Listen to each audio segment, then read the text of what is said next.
But by asking questions that equilibrate the brain and liberate us from the subjective bias and allow us to get objective, we get to the truth. We realize that there's nobody worth putting on pedestals or pits, but everybody's worth putting in hearts. Around the 1960s, with a movement in psychology, there was a consideration of a different way of looking at intelligence, a different division of intelligence, in addition to the IQ that had been around since almost the time of Einstein. And there was a debate whether there was one form of intelligence that had many facets, or was there multiple intelligences? And there was a movement to the idea of dispersing them out and say there's bodily intelligence, there's musical intelligence, mathematical intelligence. They started fragmenting all over the place. But one of the divisions of intelligence that were considered was emotional intelligence, the ability to be able to perceive and interpret the reality of life, respond accordingly with the various emotions, and measure those emotions, manage those emotions, and use those emotions for communication, leadership, social development, etc. In addition to abstract conceptions, which is more of a IQ. Intelligence has many different meanings, going all the way back to the nous of the Greeks. And many of them have teleological objectives. Is there some final cause and some objective and purpose, like an acorn becoming an oak tree, behind the various aspects of intelligence? But today I'd like to just talk about a practical emotional intelligence. So this is where you may want to take some notes. You're interacting with your environment. And as you do, your hierarchy of values is interpreting it. You have a pulvinar nuclei in the thalamus that represents a gating, filtering mechanism that's filtering your reality, your sensory perceptions, and discerning which ones to include and exclude. As a mother goes into a mall, for highest values her children, and she's a mother, that's her highest priority, then she will spot things for children, but overlook things for business or sports or things of anything to do with the children, she'll notice. So we spot things. So our hierarchy of values, our set of priorities in life, filter our reality. And then once we filter that, we've excluding and including different things. I call it attention deficit and attention surplus awareness. We automatically are doing that according to what we think will give us the greatest advantage. In fact, every decision we make, every perception we make, every action we take, some believe is strategic to accomplish what we feel is most important in our life. So if that's the case, then learning the art of perception, decision, and action according to values, and learning how to manage those and the responses to the environment, which is people or events, would be the key to mastering life, you might say. Now, when you meet somebody, you have two things coming into your brain. You have the receptors, visual receptors, auditory receptors, smell, taste, tactile, etc. receptors, taking information. There's about 100 and something senses that you're actually picking up on that you may not be aware of it. Semiotic sense of smell and aromatic sense. All these are coming into the brain through these nervous receptors. And then what's happening is all of the subconsciously stored emotional experiences in the past that were polarized and judged in the past as painful or pleasurable, avoiding or seeking, excluded or included, is now imposed on that. And it goes from receptors now to perception. And so your perception is now tainted by your values and all of the experiences that you stored in the past that have been imbalanced.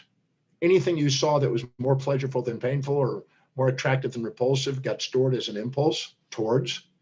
And anything of its opposite or anything you've associated with pain or challenge, you tend to put an instinct to avoid. It's a prey, predator, seek and avoid impulse and instinct system. And all of those experiences and memories, we'll call them episodic memories, are imposed on the new information coming in through receptors. And the receptivity and the perceptivity joins together into associations in the brain. they are sometimes joined together into concepts and appercepts, but they're become more and more abstract and integrated, and something that's not even tangible. As Immanuel Kant says it, there's phenomenological things that we can touch with our senses, and there's nomenological things we can abstractly conceive in our mind. And that entire scale of receptivity, perceptivity, conceptivity, apperceptivity has emotional overlays. And the emotions are nothing but the ratios of those perceptions. So think about that. The ratio of your perception. If you have a ratio of 5 positives to 20 negatives, you're going to have an instinct to avoid it. If you have a ratio of perception that's 10 positives and 1 negative, you're going to have an impulse towards seeking it.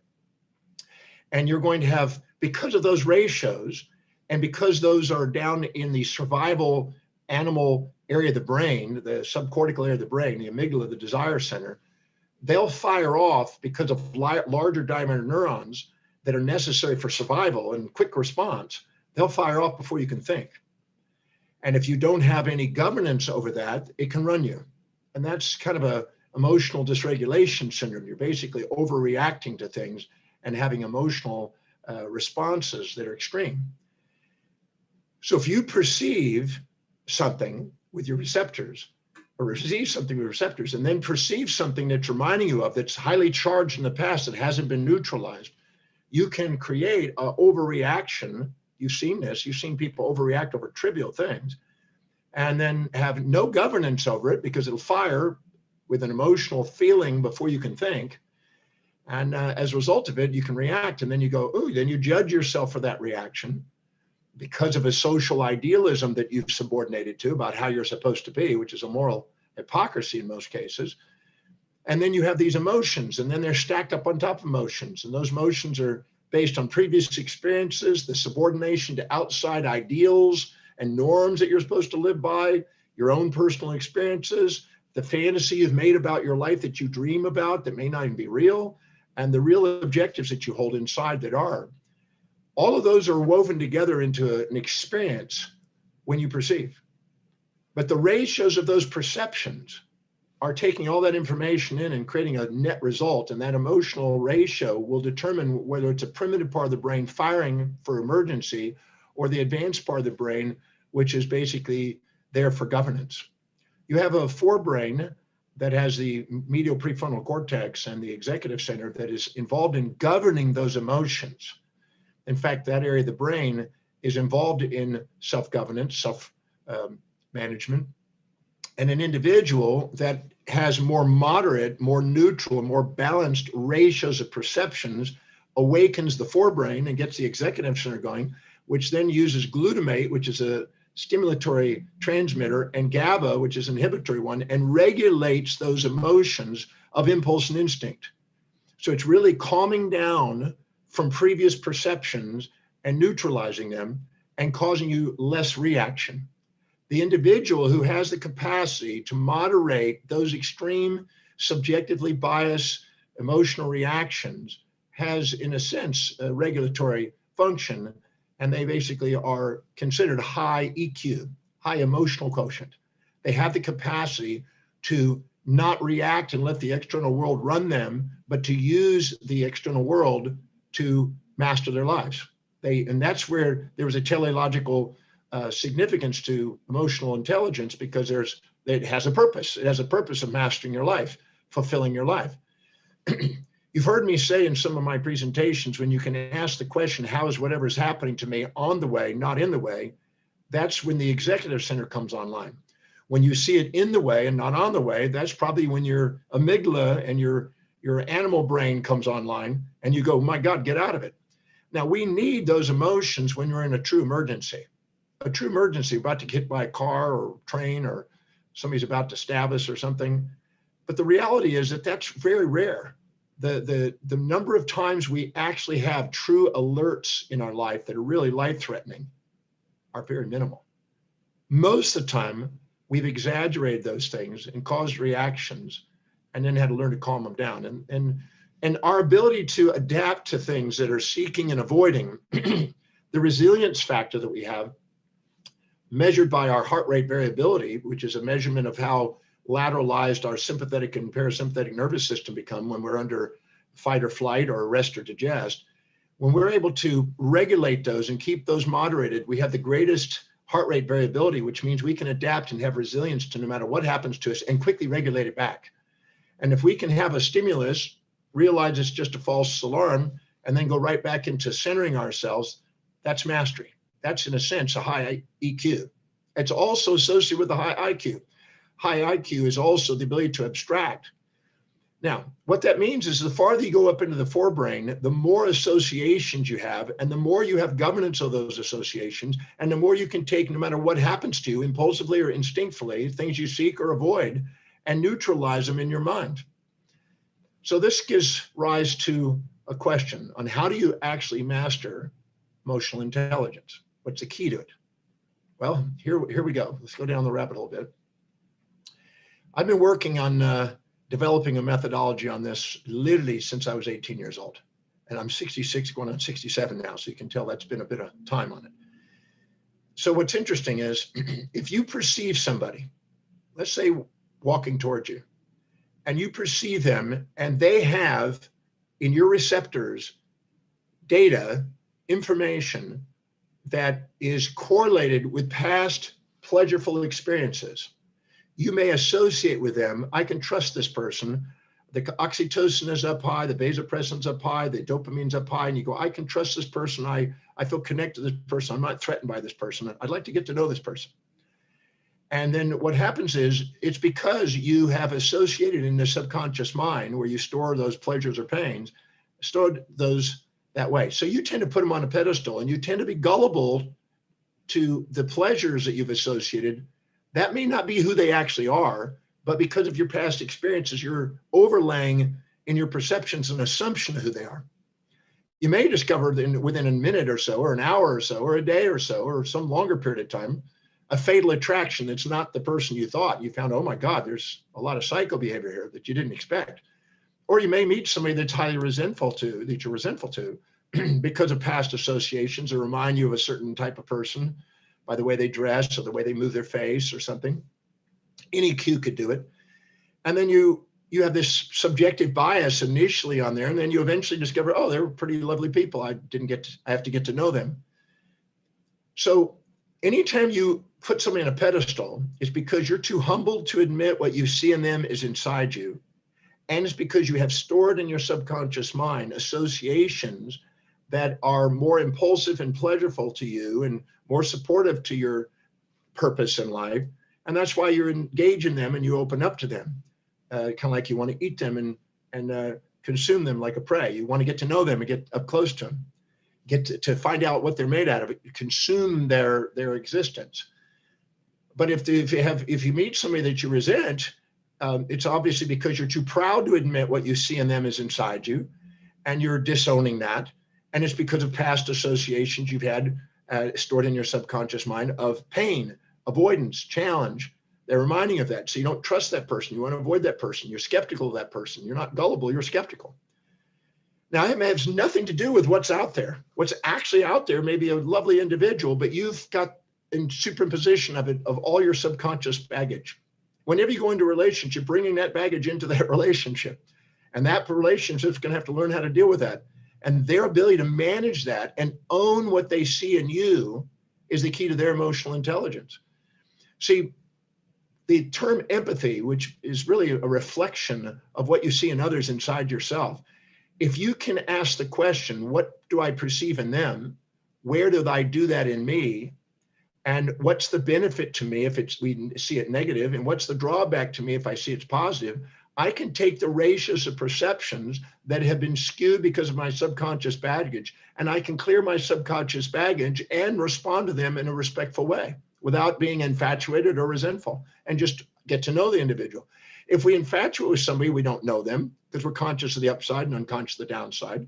If we resent them, we don't know them. We're conscious of the downside, not conscious of the upside. And whenever we're looking down on them, we tend to exaggerate us. So we're not being ourselves. We're not authentic. And when we look up to them, we're minimizing ourselves and we're not being authentic. And we're not knowing them and we're not being authentic. And then we have an emotional reaction and we are ungoverned. And that's low emotional intelligence. because now we're distorting our reality. We're living in our past subconsciously stored baggage, and it's running our life, and we're now having low emotional things. And this is not great for leadership. This is not great for relationship. And so going into our executive center and going in there and becoming more objective and seeing things in a balanced way and asking questions that allow us to see what we see in them inside us. And if we're conscious of the upsides, what's the downsides? If we're conscious of the downsides, what's the upsides? Asking those questions can stabilize us and raise our emotional quotient and allow us to have not only EQ, but IQ, which is an abstraction, because the farther you go up into the forebrain, the more you have associations, which are really nerve fibers that are more connected to all the nerve fibers. See, in the very primitive part of the brain, down at the spinal cord, and the peripheral nerves, it's an all or none firing process. There's no gradation. But as you go up into the brain, the spinal cord and into the brain stem and up into the higher areas of limbic brain, the cortical brain, and right up in the corpus callosum, you get more and more associations and you make more networks there. So you have the ability to be able to see, no matter what stimulus it is, to have any response. And the variety of responses that you have at your options is what is really EQ. If you can take a response and turn it into an opportunity, or response and calm it down, and you have the ability to take any association, make any association with it, and govern that, you have mastery over your life. It's not the external world that's extrinsically running you, it's you running you. So there's some really powerful questions, which I've been teaching in the breakthrough experience with the Demartini method. And I really believe that this method is one of the keys to mastering emotional intelligence and raising up IQ, both at the same time. So the next time you meet somebody that you have this skeptical sense of avoidance to, or skepticism, and you may resent them, the thing to do is, what specific trait, action or inaction, do you perceive them displaying or demonstrating that you despise most, dislike most, or want to avoid most, that you resist most? And don't go, I don't know, it's just something about them. You won't get anywhere when you do that. You won't have any governance if you do that. But if you narrow down what exactly is the behavioral action, in most of the case, it's going to be something they did too much of or too little of. You tend to judge people by commissions or omissions, but sometimes it's their physical trait, the way they wear their hair, the way their nose, the size, the teeth, missing a tooth or something. So if we judge them, if we narrow down what that is and ask what specific trait, action or inaction, do you perceive this individual displaying or demonstrating that you despise, dislike, resist, hate most? And narrow it down. Define it in 3 to 5 words, not run stories, not to do psychobabble, but just write down what the trait is, or the action is. It's really concise. And then you go and reflect. And reflective awareness is one of the highest levels of awareness. You ask yourself this question. All right, John, go to a moment where and when you perceive yourself displaying or demonstrating that same or similar specific trait, action, inaction that I despise most. And go and identify where you did it, when you did it, who did you do it to, and who perceive you doing it. Now, I've gone through the Oxford Dictionary, and I went through 4,628 different traits. And I found out that I had every one of them. I was nice and mean and kind and cruel and giving and taking and generous and stingy and honest and dishonest and deceptive and forthright and loyal and betrayal. If I look at my life, I have done every single one of them in different moments of my life. So it's not a matter of if you've done these behaviors, it's a matter of where and when and to who and who's perceived you demonstrating them. Because unless you can identify what you see in them inside you, there's no connection, no empathy. There's no way of communicating with that individual.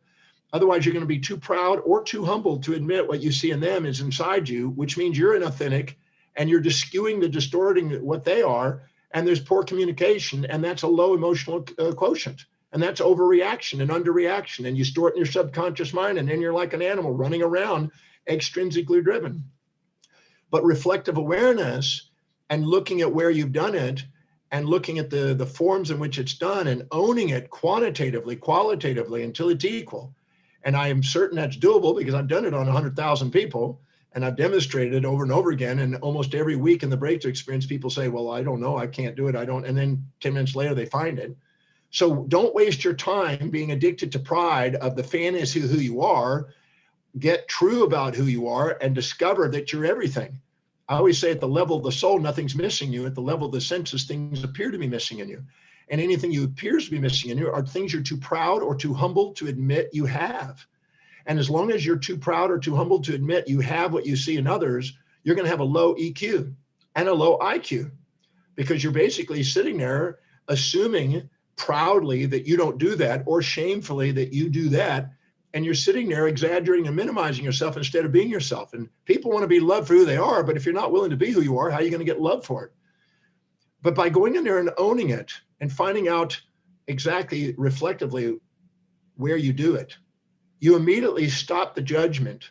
You immediately stop it and bring the polarity of the perception from a high weird ratio of 10 to 1, 5 to 1, 9 to 1, to actually look at, oh, I've done that too, which automatically starts to calm it and get more objective.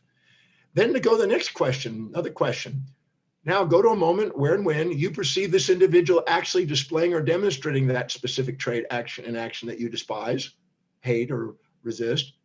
And at that moment, and from that moment to right now, how has it served me? How has it benefited me? What did I learn from it? What did I not have to do as a result of it? What's the upsides to it? Because all traits serve, or they would go extinct. Now, I've studied Sumerian and Egyptian and Greek and around the world. I've studied China. And I assure you, there hasn't been that many differences in the last 5,000, 4,000, 3,000 years in human behavior. Human behavior is still the same stuff. And we haven't gotten rid of any traits. So it's not like you're going to get rid of any traits. A lot of this fantasy out there in self-development is that I'm going to get rid of these traits and only gain these traits. No, you're not. If you look very carefully, all the things you thought you were going to get rid of in your life are still with you. They come out when you need them. So it's not about getting rid of a trait. It's not about trying to gain a trait. You already have all the traits. You're just unconscious of them. And you've morally hypocrisized yourself by thinking you're going to get rid of half of them. How are you going to love yourself if you're trying to get rid of half of them? It's wiser to go in there and own the traits.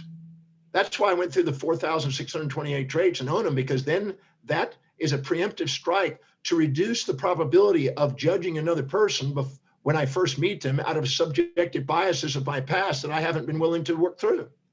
So by going in there and identifying how did it serve you, you find out the thing that you thought was negative that made an instinct to avoid into something that's neutral, that you're poised and present and running yourself from your executive center. Because once you have a 1-to-1 ratio, your executive center runs you. Once you have a 7-to-1 negative to positive ratio, the instinct and the external world runs you. If you want the external world to run you, you'll be a follower in life. If you want the internal world to do it, you'll be a leader in life. That's why people that have a high emotional quotient can make great leaders and can have empathy, because they can see and reflect and see that they see in others inside themselves. Point the finger at them and you got three pointing back at you. And the same thing on the admired side. You go and identify what specific trait, in action do I admire most about this individual that they display and demonstrate. And then go to a moment where and when you perceive yourself displaying or demonstrating that same or similar specific trait, in action, until it's qualitatively owned. And then go in there and find the downsides to it. Because if you're infatuated with somebody, you're conscious of the upsides, unconscious of the downsides, and you're blind to the downsides, and you're ignorant of it, and that's ignorance. And emotional intelligence and ignorance, if you have a lot of ignorance, you got a low emotional intelligence, because you are not able to see both sides and you're letting the external world run you. But by going in there and finding out where you've got it to the same degree, and then going and finding out the downsides of it, you calm down the fantasy and the nightmare.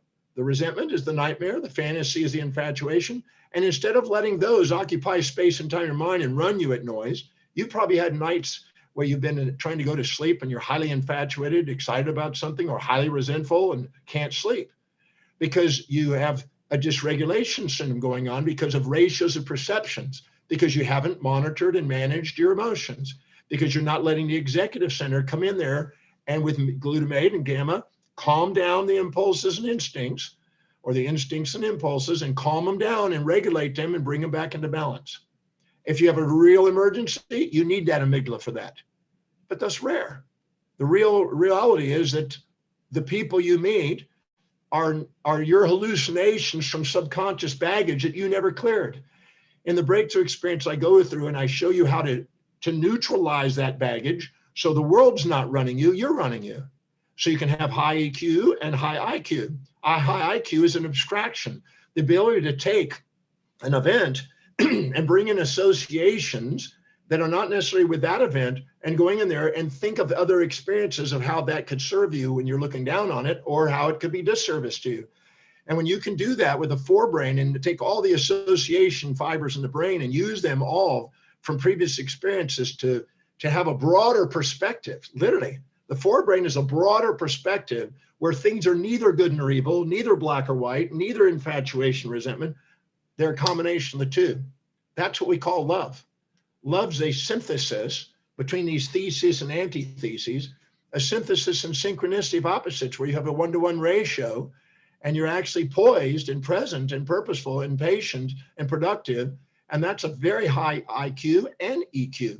And they correlate in those moments, because now you have an abstraction and you have a glimpse of the big picture of the universe, the divine master plan, as Newton would describe it. And you also have the capacity to not overreact. A lot of times we overreact because of our emotional baggage in the past, and we know it. We've watched ourselves do it. And that's absolutely unnecessary. You have the capacity to ask new sets of questions, because the quality of your life is based on the quality of the questions you ask, and ask questions to make you conscious of the unconscious information that you've ignored. So if you're infatuated with something and you're ignoring the downsides, you can ask the question and look for the downsides, not be ignorant, not be unconscious, be fully conscious. Our intuition is constantly trying to take our low emotional quotient, emotional intelligence, and bring it to a high level. And when it brings it up, it brings it into a balanced state where we're inspired by our life. We're self-actualizing, as Maslow would describe. This is where it all started in the 60s. These individuals were looking for a self-actualized life where they're living with a purpose and meaning and extracting meaning. In fact, the extraction of meaning is high EQ. The ability to take, if you're infatuated with something and you're able to find the downsides of it, you bring it back into the mean. If you're resentful to something and find the upsides to it, you bring it back into the mean. The mean is between the two. And what's interesting, and then you've extracted out meaning out of your existential existence that you're extrinsically run by, and you're able to see things as they are, not as you subjectively projected onto your reality and then overreacted. And the more traits you can own and the more things you can own within yourself, the less likely the world around you can cause buttons. Your buttons aren't anything to do with them. People, beware of your language. Listen carefully. Anytime you say, well, they made me feel bad. No, they didn't. Your subconscious storage of information projected onto their receptive activities, an association that made you feel those sensations. It's not outside.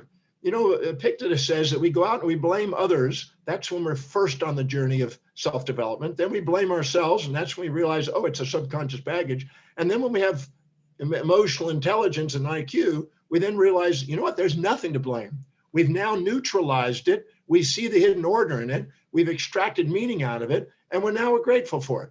Anything you can't say gratitude for and thankful for is baggage. Anything you can say, Thor, is fuel. So the ability to ask questions, to equilibrate the mind and bring ourselves back into a poised state instead of a poison state is the emotional intelligence. And it allows us to have empathy, because now we can realize that what we see in others inside us, and that's what true intimacy is. People that confuse an infatuation and a high dopamine rush where you have a lust and you want to, jump all over the individual. We think that's intimacy. That's actually not. You're actually having an affair with a fantasy that you concocted from your past subconscious storage and the fantasies you picked up from your journey, instead of actually getting to know that individual. That's not intimacy. Intimacy is the ability to have perfect reflection and to realize that whatever you see in them is inside you. And then realize that whatever is there is something worth loving. When you can actually own the trait, balance it out, appreciate and love the trait, regardless of the trait, and realize it all has a purpose, because otherwise it would have gone extinct. It's here on the planet for a reason.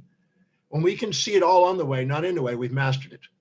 That's why I asked in a question, how specifically, if you're not filling your day with high priority actions, you're not going to maximize your brain. You're not going to get blood and glucose and oxygen into the forebrain in the first place. And if you're not prioritizing your perceptions, supportive or challenging, pleasurable or painful, and neutralize them and bring them into the forebrain, you're not mastering your brain. But by asking questions that equilibrate the brain and liberate us from the subjective bias and allow us to get objective, we get to the truth. We realize that there's nobody worth putting on pedestals or pits, but everybody's worth putting in hearts. I'm amazed at how many people come up and they say, well, so-and-so's a real ah. And then you go and meet them and you go, I don't think that at all.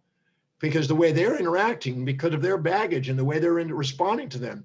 When you have high emotional quotient, you own the traits, what you see in them. And as a result of it, you can reflect on them, you can understand them, you're less reactive to them, you're less judging of them, you're more receptive to them. You understand that, yeah, I do the same thing, who am I?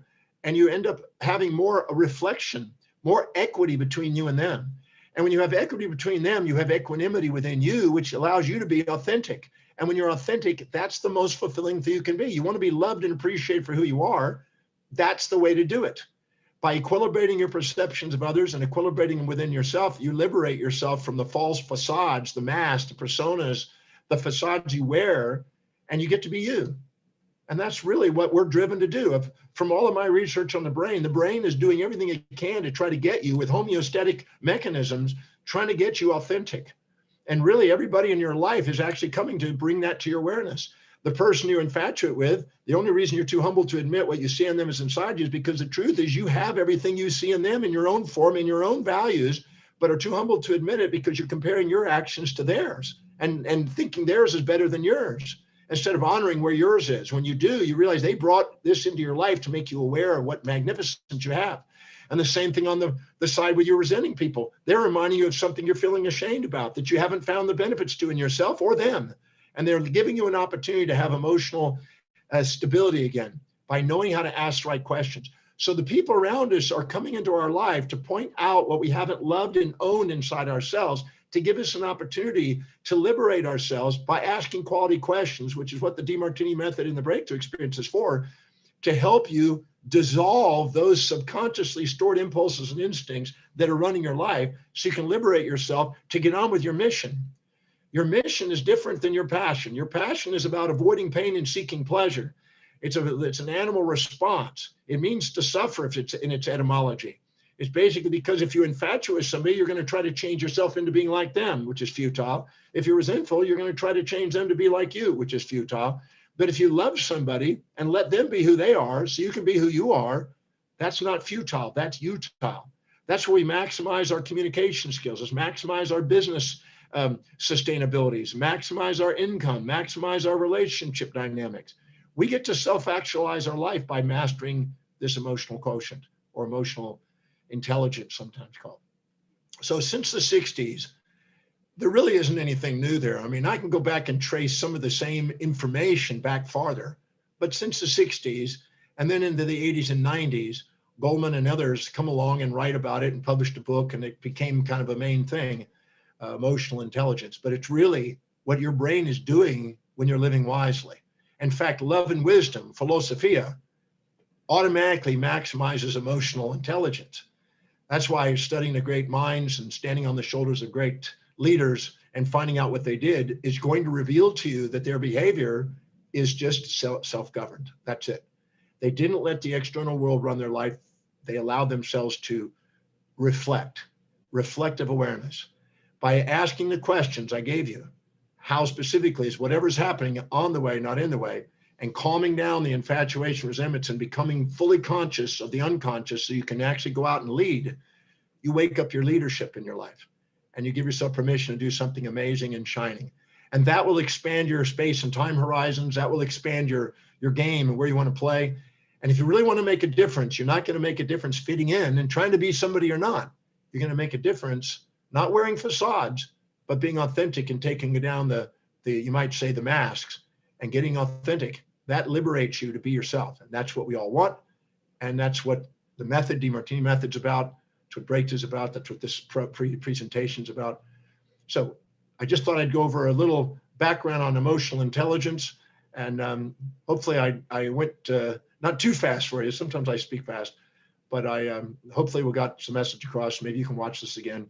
And I also want to just let you know about two things. One is I have a free gift for you. It's worth about $50 normally when you buy it, but it's called Awakening Your Astronomical Vision. The reason I give this out weekly is I want people to listen to what's on this little CD recording. It's a live presentation I did in Johannesburg in a planetarium to a YPO group, which was a group of executives that were running companies that wanted to expand it on a global level. And it's about leadership. It's about vision. It's about inspiration. It's about expanding, because you're not going to make a difference in the world if you don't have an astronomical vision. The greater the vision you have, the greater the impact you're going to have in the world.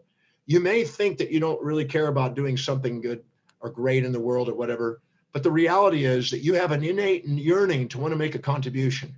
I've never seen anybody get up in the morning and say, I want to shrink my knowledge. I want to shrink my business success. Or achievements. I want to shrink my financial situation. You have a natural design to go and expand. You go out into the mysteries of infinity and you tend to want to grow. So this little CD program, I assure you, you listen to it, probably you'll listen to it 5 or 6 times, is there to help you expand the vision that you have for your life, to give yourself permission to go play a bigger game, because I've not seen anybody want to shrink. So this is about how to do it. And it's not because you have to, it's not because of a moral issue, it's because it's an innate part of you to continually grow. When you learn something, you want to learn something new. When you want to learn that, you want to learn something new. So it's just a natural process. So just want that to be yours. I promise you, if you listen to it multiple times, it will be of value to you. And also, I just want to make an announcement. We have a program called How to Accelerate Progress and Achievement. This will be the free live masterclass that I'll be doing. You can just go to demartini.fm/March, and it'll give you that. And you want to sign up for that and let people know about it, because it's exactly what it's going to do. It's going to give you the power to accelerate the progress of your achievement. And I know that you all want to be able to do that. You know, I've had a dream to do what I do since I was 17 years old, and it's inspiring to be able to get up in the morning and do it. And there's a science to it. And I want to share with you that science. I want you to be able to have the same outcomes, whatever that direction is for you, that I've had for my life, because I've been blessed to structure my life in a way that I get to do what I love each day. And I believe you deserve to do that. And I want you to be able to do that. Please let people know about it. You know, I've asked when I teach the breakthrough experience at the end of the program, I ask people, how many of you this weekend thought of people that could have benefited by being here? And every hand goes up. I said, then care about them. Go and let them know. The reason being is because sometimes people are sitting on the edge in their life. They're kind of feeling a bit lost and frustrated, and they're not sure exactly where to turn and what to do. And sometimes this information, I have thousands and thousands of letters of people that have listened to these programs or been to the breakthrough experience that have said thank you. So if you know somebody that you think you can make a difference in, you know that if you help other people get where they want to get in life, it helps you get where you want to get in life. So please help me get this message out. This information is my life's work. And I know that if it gets in the right hands and helps people, that's what it's all about. You know what it's like when all of a sudden you go to bed at night knowing you made a difference in somebody else's life. I feel it's the most important and most amazing feeling at night to know you've made some sort of contribution with your skills and knowledge and your life's work. Thank you for joining me for this presentation today. If you found value out of the presentation, please go below and please share your comments. We certainly appreciate that feedback. And be sure to subscribe and hit the notification icons. That way I can bring more content to you and share more to help you maximize your life. I look forward to our next presentation. Thank you so much for joining.